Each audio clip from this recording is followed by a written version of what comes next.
अस्सलामुअलैकुम, welcome to binary classroom. और आज की इस क्लास में हम लोग फॉर्मेट स्पेसिफायर को थोड़ा सा डिटेल में टच करेंगे। लास्ट लेक्चर में हम लोगों ने देखा था कि जो फॉर्मेट स्ट्रिंग होती है जिसको हम कंट्रोल स्ट्रिंग भी बोलते हैं, उसके अंदर एक पार्ट था फॉर्मेट स्पेसिफायर का, जो हमने प्रैक्टिकली भी देखा था कि परसेंटेज से उसको हम लोग जाहिर करते हैं। तो वो कल के लेक्चर में थोड़ा सा ना ऐसे समझे सही से समझ नहीं आया होगा कुछ बच्चों को, तो आज हम उसी चीज को थोड़ा सा डिटेल में डिस्कस करेंगे ताकि आप लोग इसको ना आसानी से समझ पाए कि एक्चुअल में इसका काम क्या है। राइट, तो यहाँ पर लिखा हुआ है मैंने फॉर्मेट स्पेसिफायर। एक्चुअल में होता क्या है कि सबसे पहले तो आम लफ्जों में इसको ना ये कहा जा सकता है कि जो आपके ना डेटा को ड्यूरिंग इनपुट और आउटपुट ऑपरेशन के स्पेसिफाई करता हो। क्या मतलब है इस बात का? तो फॉर्मेट स्पेसिफायर एक्चुअल में क्या होता है कि डेटे की जगह इस्तेमाल होता है, और जैसे ही डेटा यानी कि कंपाइल हो जाता है देन जो है वो फॉर्मेट स्पेसिफायर की जगह पे आके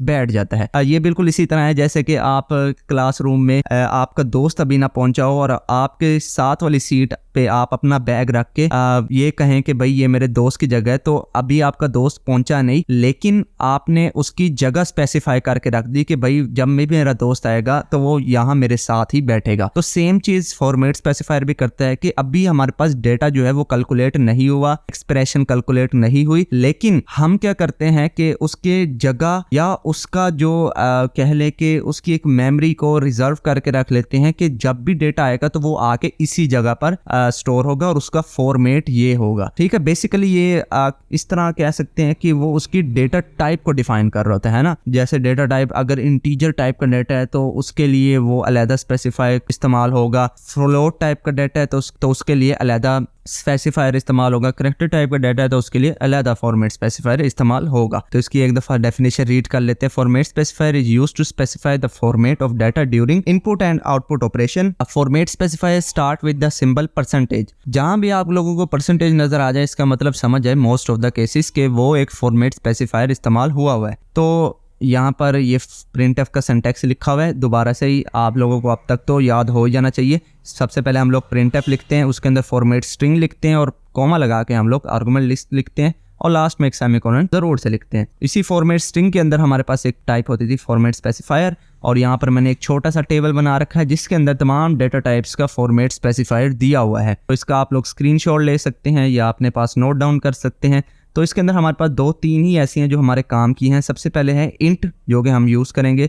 उसका जो फॉर्मेट स्पेसिफायर होता है ये आपको याद रखना है कि वो होता है परसेंटेज डी। तो जहां भी परसेंटेज डी आ जाएगा इसका मतलब समझ जाइएगा कि वो जो डेटा टाइप है वो है इंटीजर की, वहां इंटीजर ही आगे स्टोर होगा, कोई और डेटा स्टोर नहीं होगा। दूसरा शॉर्ट को भी छोड़ दें, लॉन्ग को भी छोड़ दें। कैरेक्टर हम लोगों ने पढ़ा हुआ है डेटा टाइप, तो कैरेक्टर डेटा टाइप की जो हमारे पास फॉर्मेट स्पेसिफायर होता है वो होता है परसेंटेज सी। ये तो आपको याद रह ही जाएगा, कैरेक्टर का सी। राइट, उसके बाद हम लोगों ने एक और डेटा टाइप पढ़ी थी फ्लोट, उसका जो फॉर्मेट स्पेसिफायर होता है वो होता है हमारे पास एफ। ठीक है, तो कैरेक्टर और फ्लोट का वो आपको याद हो जाएगा, इनके पहले नाम से रिलेटेड या सी और एफ, लेकिन इंटीजर का है डी। लेकिन इंटीजर को भी आप परसेंटेज आई से भी लिख सकते हैं। तो हम लोग देखते भी हैं कि क्या हम उसको लिख भी पाते हैं और क्यों डी इस्तेमाल किया जाता है। तो ये देख लेते हैं कि आई इस्तेमाल करना ठीक है या डी इस्तेमाल करना ठीक है। सो सबसे पहले हम लोगों ने क्योंकि 3 ही डेटा टाइप पढ़ी हुई है हमारे पास 10th के सिलेबस में, तो हम लोग इन्हीं तीनों को ही डिस्कस करेंगे। तो पहला जो फॉर्मेट स्पेसिफायर है वो हमारे पास है इंट। तो यहाँ मैंने लिखा हुआ है the format specifier percentage d और percentage i are used to read और प्रिंट इंटीजर वैल्यूज। अब इस बात का मतलब क्या है ये जरा हम लोग अपने आईडी में जाके देखते हैं और इसको जरा प्रोग्राम के थ्रू समझते हैं ना। तो ये वो मैंने फाइल खोल लिया जो हमने लास्ट लेक्चर में बनाई थी और प्रिंटफ की। तो इसके अंदर देखें तो मैंने यहाँ पर देखे परसेंटेज डी यूज किया हुआ है। तो यहाँ मैंने परसेंटेज क्यों डी यूज किया हुआ है, क्योंकि मुझे प्रिंट करवानी है एक इंटीजर वैल्यू। अब हमें क्या पता है भाई ये ए की जो वैल्यू है ये इंटीजर है या नहीं, तो हम यहाँ इसकी डेटा टाइप देखेंगे। ये देखो यहाँ मैंने इंट लिखा हुआ है तो तभी मैंने यहाँ पर डी लिखा। तो ये मैंने लास्ट लेक्चर में भी आपको लोगों को ना रन करके दिखाया था कि इसकी वैल्यू हमारे पास प्रिंट होके आ रही है ना। तो अगर मैं यहाँ पर डी की जगह ई कर दूं, क्योंकि हमने अभी पढ़ा कि परसेंटेज आई भी लिख सकते हैं आप इसको, तो अब मैं इसको जरा रन करके देखूं। यहाँ से मैंने रन किया तो देखें तब भी मेरे पास ये वैल्यू ठीक ठीक रन हो रही है और मुझे आंसर मिल रहा 345। ओके, तो इस तरह से हम लोग फॉर्मेट स्पेसिफायर को यूज करते हैं। इस वाले वेरिएबल की जगह ये फॉर्मेट स्पेसिफायर ले लेते हैं और जैसे ही हमारे पास इसकी वैल्यू कैलकुलेट हो जाती है, ये जो वैल्यू है यहाँ पर इसकी जगह पे प्रिंट होके आ जाती है। अब जरा मैं इसको ना यहाँ पर आपको वैल्यू डेटा टाइप इसकी ना चेंज करके दिखा देता हूँ। तो सबसे पहले हम लोग कैरेक्टर डेटा टाइप का एक डेटा लेते हैं और उसके अंदर हम लोग डेटा किस तरह स्टोर करते हैं, सिंगल कोट्स में, आपको याद होगा। और यहाँ पर मैं लिख देता हूँ कैपिटल ए, ठीक है। और अब मुझे मैं ये चाहता हूँ कि जो ए है ना, बड़ा ए, ये यहाँ पर प्रिंट हुआ है। तो यहाँ मैं ये सेंटेंस जो है वो ऐसे ही रहने देता हूँ। बस मुझे यहाँ पर करना क्या होगा, अब देखें, सबसे पहले मैं दिखाता हूँ कि मुझे यहाँ पर ना ये परसेंटेज आई को चेंज क्यों करना होगा। तो अगर मैं इसको ऐसे ही रन करूँ तो देखें यहाँ पर मुझे वैल्यू मिल रही है 65। क्या वैल्यू मिल रही है? 65। The value of A is 65। ये क्या हुआ? मैं तो चाहता था कि मुझे ये कैपिटल ए जो है ये शो हो, लेकिन मुझे यहाँ क्या वैल्यू शो हो रही है? 65, ठीक है। तो इसी चीज को हैंडल करने के लिए मुझे यहाँ करना क्या होगा कि मुझे यहाँ पर इस परसेंटेज आई को चेंज करके क्या करना होगा, परसेंटेज सी करना होगा। इसको मैं सेव करता हूँ, दोबारा से रीबिल्ड करता हूँ और यहाँ पर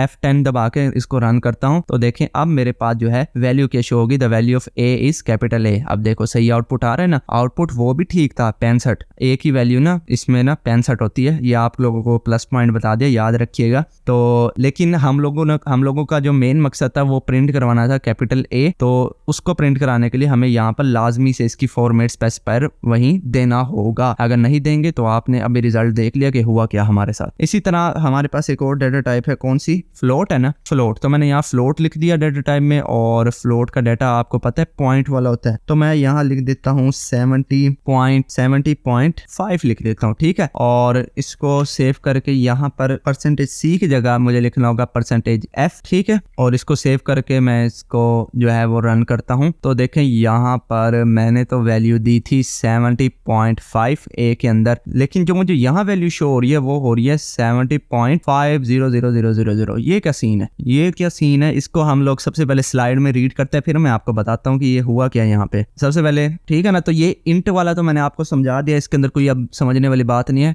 ये फ्लोट वाला आ गया, इसके अंदर देखें कहता है कि the format specifier percentage f is used to read और print floating point values. Floating point values कौन सी थी? हमारे पास पॉइंट वाली वैल्यूज थी, उनको प्रिंट करवाने के लिए हमारा जो फॉर्मेट स्पेसिफायर इस्तेमाल होता है वो होता है फ्लोट का। It display 6 digit after the decimal point by default. इस लाइन को जरा गौर से रीड करें। It display 6 digit after the decimal point. Decimal point यानी वो जो आपका नंबर में पॉइंट आया ना, उसके बाद ये 6 डिजिट प्रिंट करवाता है बाय डिफॉल्ट। तो अगर मैं आपको इसी प्रोग्राम में दोबारा लेके आऊं और यहाँ पर देखें हम लोग ने इसका आउटपुट, यहाँ पर देखें पॉइंट के बाद मेरे पास कितने डिजिट है? एक डिजिट है जो कि है 5। बट यहाँ जो आउटपुट निकला इसके अंदर देखिए 5 के बाद उसने 0 लगाए हुए, और वो 0 कितने? 1 2 3 4 5 0 लगाए हुए। एक डिजिट तो ये हो गया 5 खुद, लेकिन उसके आगे उसने अपने डिफॉल्ट को पुट करने के लिए 5 डिजिट एक्स्ट्रा लगा दिए, ठीक है। तो ये उस लाइन का मतलब था, तभी यहाँ पर आप लोगों को ऐसा आउटपुट शो हुआ। अब इन केस मैं चाहता हूँ कि नहीं यार मुझे ये एक्स्ट्रा 0 शो ना हो, तब मैं क्या करूंगा? तब मैं करूंगा सिंपली ये कि ये जो परसेंटेज एफ दिया हो ना मैंने यहाँ पर मैं लिख दूंगा पॉइंट लिख के यहाँ पर मैं लिखा दूंगा 1F, ठीक है। कि मुझे यहाँ पर सिर्फ यही वाला डाटा शो हो 70.5, यानी कि पॉइंट के बाद मुझे एक डिजिट शो हो। तो वही मैंने लिख दिया पॉइंट के बाद सिर्फ 1 डिजिट शो हो। तो इसको मैं सेव करके रीबिल्ड ऑल करके इसको दोबारा रन करता हूँ। तो आप लोग आउटपुट देख लें, तो इस दफा मेरे पास आउटपुट आई है 70.5। बात आ रही है समझ में?